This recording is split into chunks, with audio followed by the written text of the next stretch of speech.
Video এটা থেকে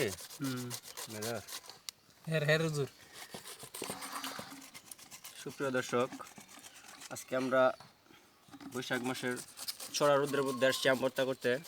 আম ভর্তার উপকরণের জন্য আমরা নিয়েছি লেবু পাতা, ফ্লেভারটা ভালো আসবে। সেই সাথে হচ্ছে আপনার কাঁচামরিচ, আর হচ্ছে আপনার কাঁচা আম। সেই সাথে হচ্ছে আরও পেঁয়াজটা হচ্ছে আপনার টেস্টের জন্য।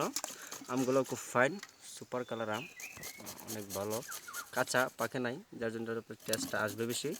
এই জন্য হচ্ছে আপনার আমগুলো অনেকগুলো আম নিছি, 1 2 3 4 5 6 7। ওখানে হচ্ছে আপনার 2-3টা ছিল, আর 3টা মোটামুটি শেষ করে ফেলছে।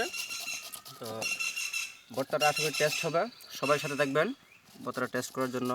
বৈশাখ মাসের দিন তো রোদটা অনেক বেশি, তো ভালো লাগবে, আশা করি ভালো লাগারই কথা। কারণ কাঁচা মরিচের জালটা বেশি পরিমাণে দিতেছি আমরা, যাতে একটু ঝাল ঝাল লাগে আর কি, কথা এটা হচ্ছে খাওয়ার পর যেন একটু টেস্ট আসে। এই জন্যই হচ্ছে আসলে এরকমভাবে ভর্তাটা অ্যারেঞ্জ করা। আপনাদের সবাইকে দাওয়াত রইল, আসবেন, সকলের সাথে থাকবেন, সকলের সাথে থাকবেন, ভর্তাটা এনজয় করবেন। ধন্যবাদ। ধন্যবাদ সকলকে।